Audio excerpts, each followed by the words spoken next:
Hi കൂട്ടുകാരെ, Philips and ഏച്ചിൻ്റെ പുതിയൊരു വീഡിയോയിലേക്ക് എല്ലാവർക്കും സ്വാഗതം. നമ്മൾ വളരെ ടേസ്റ്റി ആയിട്ടുള്ള മസാല ദോശയാണ് ഉണ്ടാക്കുന്നത്. അതിന് വേണ്ടി കുതിർത്ത് വെച്ച 1 കപ്പ് അരി, 1/4 കപ്പ് ഉഴുന്ന്, 2 സ്പൂൺ സാധാരണ അരി, ചോറ് വെക്കുന്ന സാധാരണ അരിയും കൂടിയിട്ട് കുതിർത്തതാണ്.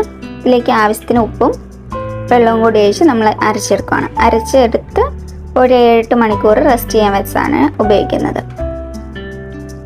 നമുക്ക് മസാല തയ്യാറാക്കാൻ വേണ്ടിയിട്ട് നമ്മളിവിടെ 2 ഉരുളക്കിഴങ്ങും ഒരു ചെറിയൊരു കഷ്ണം ക്യാരറ്റുമാണ് എടുത്തിരിക്കുന്നത്. അത് വേവിച്ചെടുത്തേക്കുന്നത് നമുക്ക് ഉടച്ച് മാറ്റിയെടുക്കാം.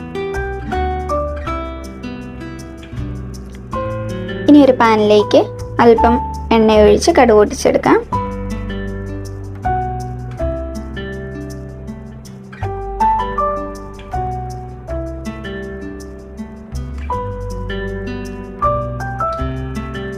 കടുവെല്ലാം നന്നായി പൊട്ടി വരുമ്പോൾ നമുക്ക് 2-3 ഉണക്കമുളക് ഇട്ട് കൊടുക്കാം.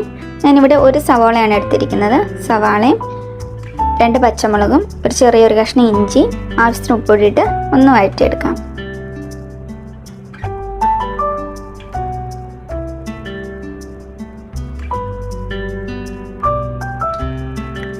ഒരൽപ്പം മുളക് പൊടി, മഞ്ഞൾപ്പൊടി ഞാനിവിടെ ഇട്ട് കൊടുക്കുന്നുണ്ട്.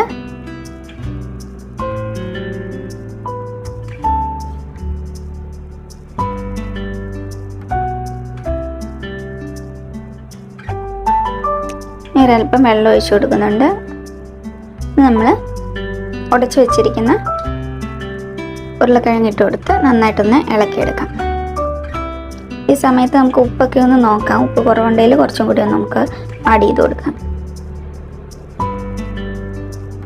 നമുക്ക് വറ്റിച്ചെടുക്കാം. നമ്മുടെ മസാല റെഡി ആയിട്ടുണ്ട്. നമുക്ക് ദോശ ഇടാം. നന്നായിട്ട് പരത്തിയെടുക്കാം.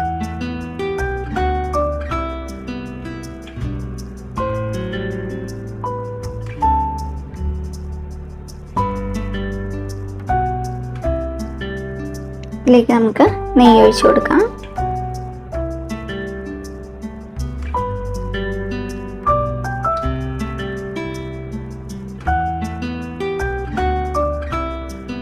ദോശ ഏകദേശം ഒന്ന് മൊരിഞ്ഞ് വരുമ്പോഴേക്കും നമുക്ക് നമ്മുടെ മസാല ഇട്ട് കൊടുക്കാം.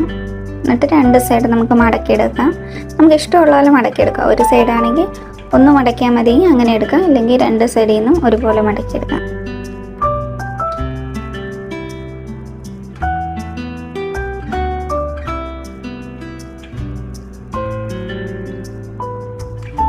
നമ്മുടെ മസാല ദോശ റെഡി ആയിട്ടുണ്ട്. എല്ലാവരും ട്രൈ ചെയ്ത് നോക്കണം. നല്ല ടേസ്റ്റിയാണ്. Thank you.